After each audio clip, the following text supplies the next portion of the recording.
endorse. Itu penting juga oke. sih teman-teman. Nggak cuma kayak seller sama buyer, tapi udah kayak Saudara. temen.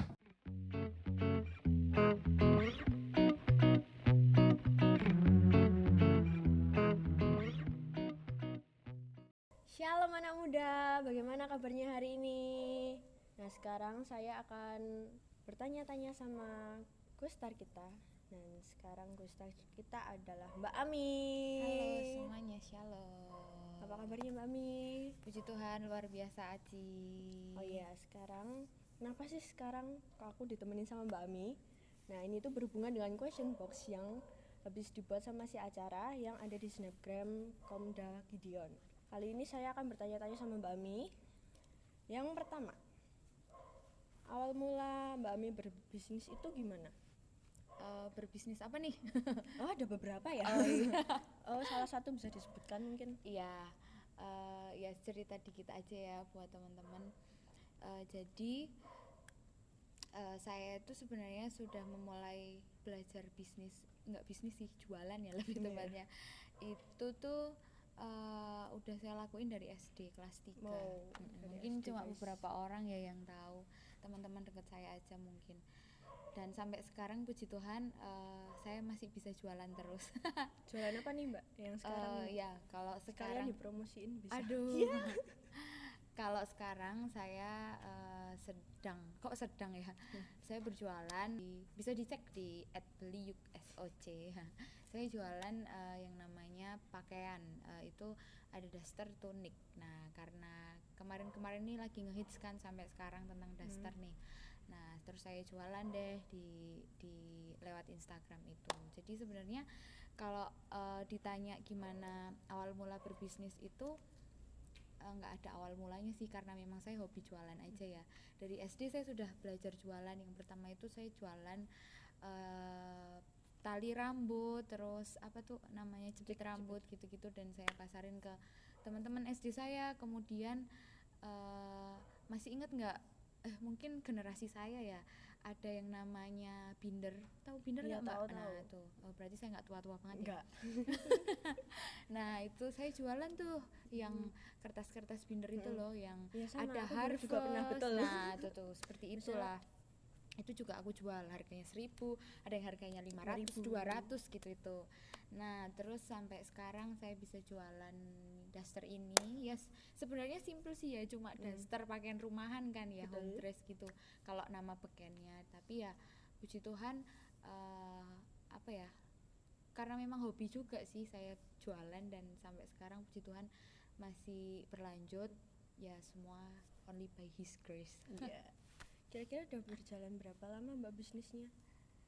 Nah kalau untuk bisnis sekarang yang saya gelutin ini mulai April berarti Mei, Juni, Juli, Agustus, 4 bulan ini. Tapi ya kembali lagi, kalau di apa ya, dibilang saya udah berapa lama berbisnis itu ya Udah lama banget. enggak berbisnis sih. Kalau berbisnis tuh kesannya tuh udah itu banget ya, udah high Kayak class udah, banget gitu. betul. Jualan aja ya teman-teman. Ya kalau saya mulai jualan gitu ya itu SD saya udah mulai jualan, SMP saya juga jualan, SMA juga. Kalau SMA itu lebih ke pakaian gitu sih, pakaian main-main gitu. Terus kuliah saya jualan masker organik. Dulu pernah untuk apa tuh namanya, penggalangan dana di kom juga untuk retret kalau nggak salah dulu. Itu juga jualan dari saya. Dan sekarang puji Tuhan, Tuhan percayain jualan home dress ini, daster tunik. Oke, lanjut pertanyaan yang kedua. Oke. Bagaimana sih Mbak Ami cara memanage finansial dari bisnisnya itu? Jadi kayak semisal kan biasanya kalau pebisnis itu pasti mereka mempunyai file yang namanya Excel. Nah kita tuh biasanya pebisnis tuh hitung-hitung pakai Excel gitu loh. Nah itu kira-kira yang dicatat apa aja gitu? Waduh. Ya oke. Sebenarnya ini bagian tersulit saya menjawab ya, karena jujur saya tuh juga masih belajar tentang yang namanya menata finansial, budgeting di sebuah usaha. Karena beberapa kali di usaha saya itu gagalnya di kayak gini, karena ya memang ini tuh poin penting dalam orang membangun usaha ya, membangun bisnis. Karena kalau ini itu nggak dipatuhi, nggak ditaati, ini yang akan menjadi kendala bisnis itu nanti terus berkembang atau malah stagnan dan akhirnya berhenti. Jadi kita rugi sendiri gitu. Nah, kalau saya cerita dikit nih. Boleh. Ini awal mula bisnis saya yang sekarang ya, yang di Beliuk itu tuh kalau boleh jujur saya tuh namanya modalnya itu benar-benar nggak ada ya, cuma berapa dulu 300.000 kalau nggak salah, itu pun dari hasil uang muter gitu loh. Jadi saya jualan sebelumnya terus saya pakai untuk modal dan akhirnya puji Tuhan bisa berkembang sampai sekarang, bisa banyak bisa istilahnya bisa beli untuk stok banyak gitulah ya. Nah itu tuh saya juga diajarin sama teman saya kalau nggak boleh sembrono tentang budgeting itu, tentang mengelola keuangan di sebuah usaha. Nah kalau saya itu sebenarnya simpel sih, saya orangnya nggak terstruktur banget. Jadi kan kayak yang Aci bilang tadi tuh harus pakai Excel terus diginiin ada rumusnya bla bla bla bla gitu. Nah kalau saya tuh nggak gitu ya. Saya cenderung ya udah kalau ada uang masuk ya kita tulis. Kadang juga saya lupa nulis ya, namanya manusia ya, apalagi saya kan ada kerjaan utama. Jadi memang untuk usaha ini tuh sampingan saya gitu kan. Nah jadi kalau memang untuk gimana memanage finansialnya tuh memang nggak ada trik khusus sih kalau saya, cuma memang saya tuh belajar gimana biar modal saya utama itu bisa balik dulu. Dan sampai sekarang saya itu punya ini sih, yang karena saya kan juga boros, apalagi cewek nih ya, betul nah kan betul. Aci juga ngerasain kan, lihat barang dikit lucunya nggak tahu sih lucu apa itu, nggak tahu, yang penting beli dulu. iya yang penting lucu dan akhirnya dibeli, padahal itu nggak tahu betul dipakai apa ya betul gitu. tak kira aku tak loh. Nah ya kayak gitu saya, dan akhirnya saya ngakalin, saya juga searching sih, maksudnya saya juga lihat dari YouTube, dari konten-konten gitu itu gimana sih caranya biar nggak boros, biar bisa memanage keuangan kita. Dan saya tuh kalau saya loh, trik saya loh ya, ini bisa teman-teman terapin juga. Saya tuh punya 3 tabungan teman-teman, yang 2 saya pakai untuk usaha saya, dan yang 1 ini buat tabungan saya. Jadi yang tabungan ini tuh kayak dianggap ya udah itu kayak uang mati gitu loh, kayak ya udah ini nggak usah dianggap. Jadi kalau saya udah dapet untung dalam satu jualan itu langsung saya masukin ke tabungan itu. Nah terus contoh nih biar nggak bingung nih teman-teman ya, sama Aji juga. Boleh. Contoh saya itu modal 500.000, kemudian saya jualan, saya dapet itu belum istilahnya keuntungan kotor, belum sama, masih sama modal itu 1.500.000. Nah itu berarti saya kan untungnya 1.500.000 dikurangi 500 untuk modal saya itu kan. Nah itu 1 juta itu langsung saya masukkan ke tabungan. Tetapi di awal-awal yang dulu karena saya kan juga pengen kan nambah nambah barang, nggak cuma stuck di 500.000 itu aku belanjain buat ini aja gitu kan.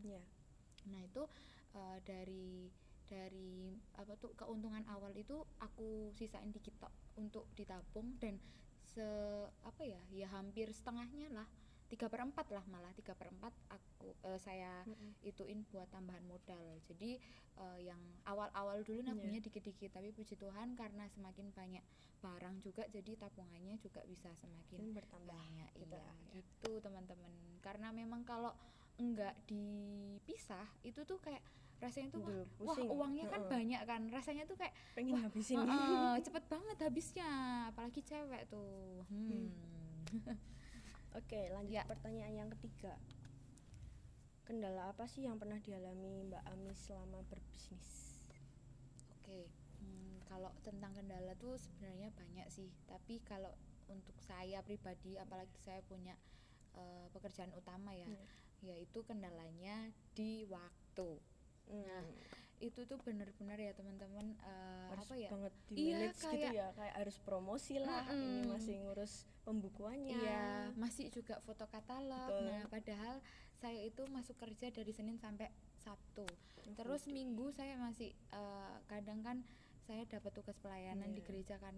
Nah saya itu kebiasaan kalau saya tugas pelayanan di hari Minggu. Saya tuh nggak mau ngapa-ngapain, nggak mau pergi, nggak mau mengerjakan sesuatu. Jadi pulang dari pelayanan ya udah saya istirahat, sore balik lagi pelayanan gitu. Jadi benar-benar nggak ada nggak ada kegiatan di hari Minggu itu, benar-benar cuma buat pelayanan aja, persiapan pelayanan. Dan itu sempat saya buat kayak buat pertimbangan saya, aduh gimana ya Tuhan ya, aku lanjut kerja di pekerjaan utamaku atau aku menggeluti bisnisku sekarang ini. Tapi setelah saya berdoa, ya saya harus jalan ini dulu dua-duanya karena memang banyak pertimbangan juga ya yang saya pikirkan juga. Ya banyaklah pertimbangannya gitu kan, kalau langsung di usaha itu kan banyak ya, resikonya juga tinggi kan. Nah, kalau saya pribadi sih kendalanya ya di waktu itu, dan tenaga juga ya, karena memang harus ekstra karena pekerjaannya kan nggak cuma satu nih, dua kan, double job. Itu benar-benar menguras tenaga banget. Dan dulu di awal-awal dulu tuh saya tuh sempet sakit gara-gara terlalu kurang tidur. Ya biasanya pebisnis tuh seperti itu, kurang tidur, kurang istirahat, sama lupa makan. Betul. Jadi hampir semingguan tuh bed rest lah. Bisa drop itu ya. Iya, dan itu tuh ingat banget waktu musim-musim corona itu loh. Jadi tuh kan saya nggak berani ya langsung ke rumah sakit gitu kan. Biasanya kan ada dokter-dokter yang buka praktek gitu kan. Nah itu tuh tutup semua, jadi bener-bener ya udah pasrah sama Tuhan. Di rumah aja. Karena harus ke rumah sakit kan takut juga ya. Ya udah deh, seminggu itu saya inget banget, dan bener-bener nggak bisa ngapa-ngapain. Oke, lanjut ke pertanyaannya yang keempat. Apa sih strategi bisnis Mbak Ami yang dilakukan agar bisnisnya itu bisa berkembang? Oke. Strategi. Promosi pasti. Pakai ads Instagram atau Facebook? Enggak.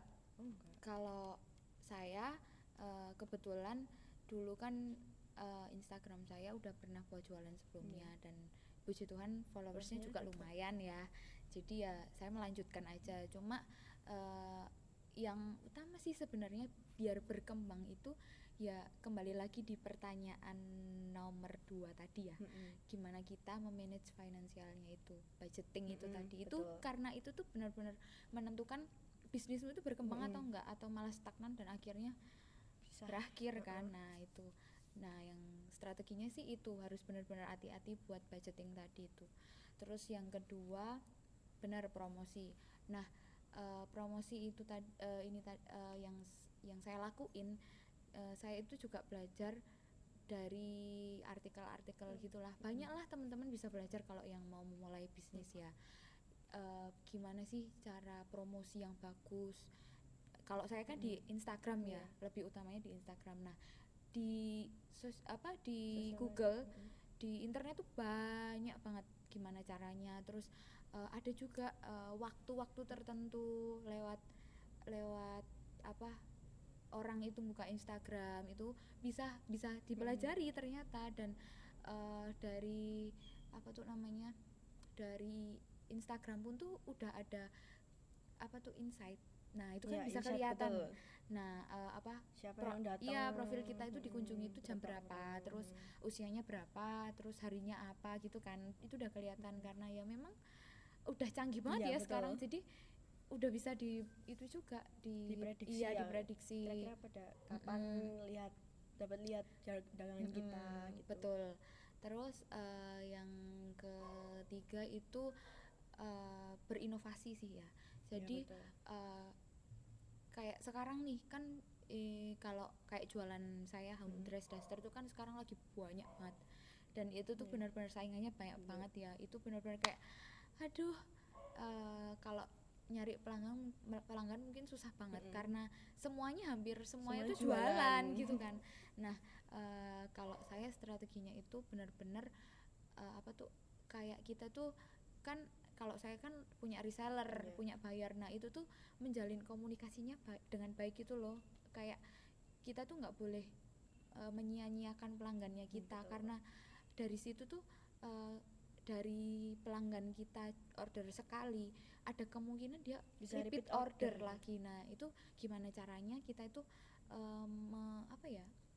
melayaninya dengan baik gitu loh di awal itu tadi, dan bahkan seterusnya sampai akhirnya terjalin hubungan, bukan cuma buyer sama seller tetapi juga udah kayak saudara gitu. Dan kadang saya tuh sering banget bilang ke reseller saya kalau mau dibantu, kalau mau bertukar pikiran istilahnya, Nanya-nanya. iya nanya-nanya itu saya welcome banget, saya terbuka banget. Bahkan banyak, kalau saya tuh puji Tuhannya dapat reseller tuh banyak yang di luar Jawa ya, dan mereka tuh kadang tuh nggak tahu, maksudnya ya mungkin nggak beda ya sama orang di Jawa yang lebih ya bukannya menjatuhkan atau gimana, enggak, tapi menurut saya wawasannya lebih banyak di Jawa karena mungkin lingkungannya kan juga udah kebentukan, lebih berkembang duluan daripada pulau-pulau lain. Iya.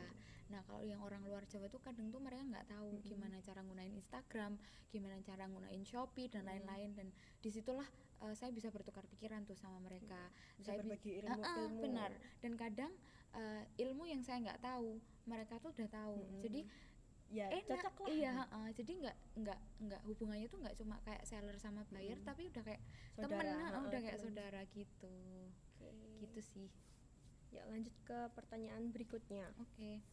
Rekomendasi bisnis apa yang cocok untuk generasi milenial seperti saya? Saya generasi apa ya? Oh, masih milenial. Oh iya, oke. Kita sama. Aduh, saya merasa tua kalau kayak gini. Ya, gini sih, kalau tentang berbisnis itu sebenarnya bukan generasi milenial harus berbisnis gini, terus generasi kayak ada batasannya gitu ya. No, menurut saya nggak gitu, tetapi passion sih kembali lagi. Kalau memang kamu pengen menggeluti bisnis ini ya ayo gitu, dan jangan menunda-nunda untuk memulai suatu bisnis. Kalau memang teman-teman juga Aci yang sekarang lagi berbisnis juga kan nih. Nah itu kalau udah punya ide, udah punya aku pengen gini deh, ya itu langsung direalisasikan, jangan pernah ditunda-tunda. Dan ya kembali lagi, enggak, bisnis itu enggak memandang, ya memang harus mengikuti zaman ya. Kalau kaum milenial kan mainnya kan sosial media ya, kita harus mengikuti, maksudnya jualan kita ya harus ikut sosial medianya apa ya, oke, ayo terjun gitu kan. Tapi tentang bisnis apanya itu enggak, menurut saya enggak milenial harus gini, nanti generasi ini selanjutnya harus gini. No. Tetapi ya balik lagi passion sih, kayak sukanya apa, cocoknya apa, iya, ya dikembangin. Gitu. Karena pengalaman pribadi saya juga ya, beberapa kali saya disuruh jualan sama sama teman saya lah, kadang juga ibu saya bilang kamu jualan ini toh mbak, gini bantuin ibu dan lalalala. Karena saya sendiri tuh nggak serak sama jualannya itu, ya nggak mungkin jalan kan, nggak kayak setengah hati jatuhnya, nggak cocok, dan akhirnya bener nggak ada yang beli.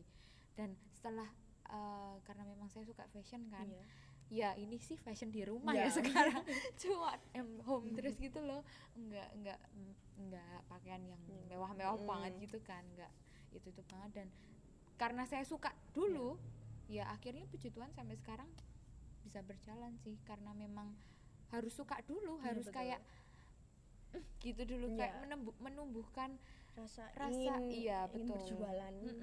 Kalau kamu udah suka, kamu udah percaya sama jualanmu, otomatis tuh kamu bisa menumbuhkan rasa percaya juga, rasa suka itu ke bayarmu nanti gitu.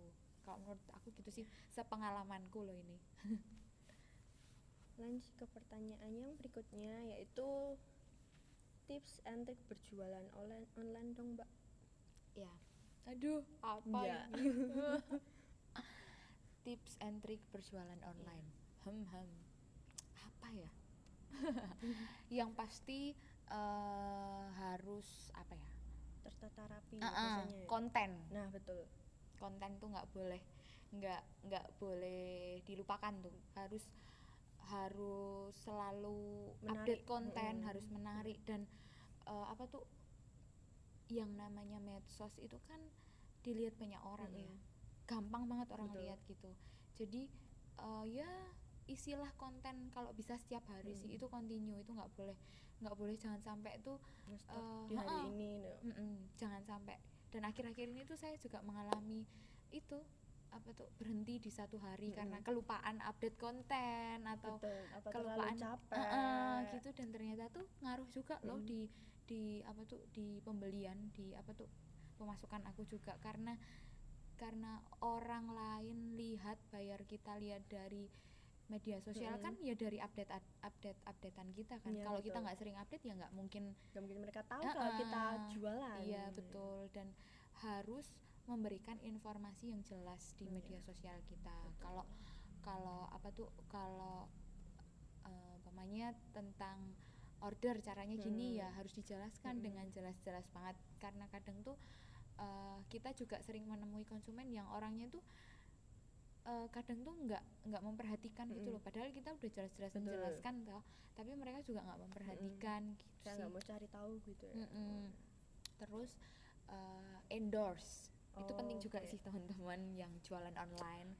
Endorse itu bukan cuma kita endorse selebgram bayar mahal, enggak, tapi mulailah dari orang-orang sekitarmu. Terus ya jangan minta teman-temanmu buat beli, ya beli itu bonus lah, puji Tuhan.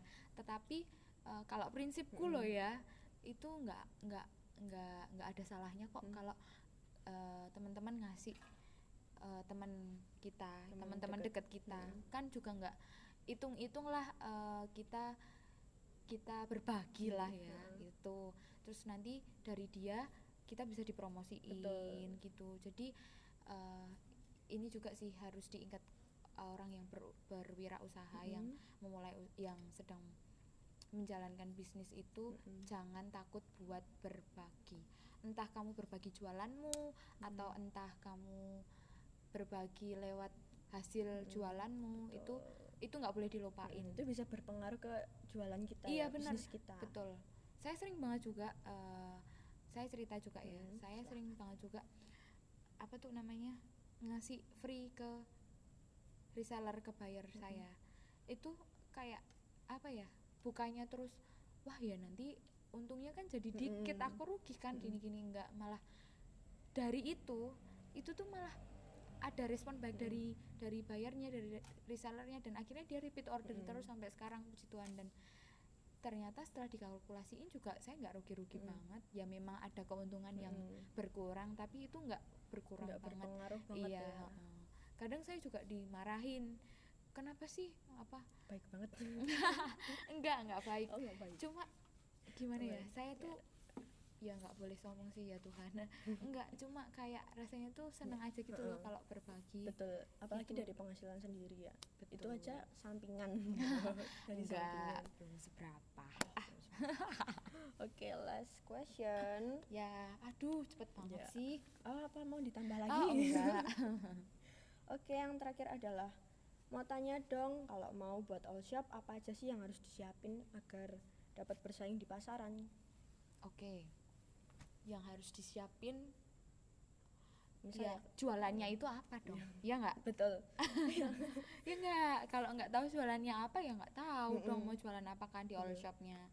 Tuh tentuin barangnya, terus kamu dapat barangnya dari mana, istilahnya supplier. Nah itu kalau bisa teman-teman jangan langsung umpamanya nemu supplier satu dan Kayak udah gitu ya. udah gitu, tapi ya cari dulu sampai paling murah lah. Betul. Tapi juga jangan jangan berhenti di harga murah. Betul. Teman-teman juga harus tahu gimana kualitas dagangannya itu kan, dagangan dari barang dari suppliernya itu. Jangan sampai kita udah nemu murah nih tapi ternyata kualitasnya jelek, ya sama aja, karena nanti kan kita malah itu jadi bumerang buat kita kan, malah kitanya yang rugi ya. jadi komplain banyak banget kan nanti bayarnya. Itu sih harus apa tadi, barangnya apa, suppliernya. Terus juga modal pasti. Modal sih menurutku enggak itu sih enggak harus langsung banyak, cuma ya bertahap sih menurutku itu akan mengikuti juga, nggak usah langsung gergel banyak gitu ya, no, nggak usah, dikit-dikit dulu, karena saya juga mengalami dikit-dikit dulu kok, dikit-dikit lama-lama menjadi bukit. Amin. Itu terus apa lagi, Mungkin cara promosinya promosi udah tadi ya. udah, terus apa ya, ya itu tadi keuangan itu harus benar-benar, terus apa sih promosi benar sih, sama feed konten itu betul. tadi, terus minta teman-teman dekat juga promosiin gitu, itu aja sih mungkin kalau dari aku. Maaf ya teman-teman tidak membantu. Sudah membantu kok, banyak Iya, banget tadi. kita sama-sama belajar ya. Iya, betul. Saya nggak mau menggurui banget karena saya juga masih belajar kok. Ya. Terima kasih ya Mbak Ami sudah menemani saya di sini dan menjawab pertanyaan-pertanyaan yang bisa dibilang ya sedikit atau banyak buat Mbak Ami, aku juga nggak tahu. Tapi tadi jawabnya udah banyak. Iya. Ya. Terima kasih ya Mbak Ami telah meluangkan waktu, semoga Balik dagangannya tambah laris, terus Oke, amin. apa yang dilakukan Amin. berkenan kepada Tuhan. Amin, itu yang pasti. Semangat juga buat teman-teman yang memulai usaha. Jangan patah semangat, rajin-rajin promosi. Betul banget. Oke. See you next time. Bye. Bye. God bless you.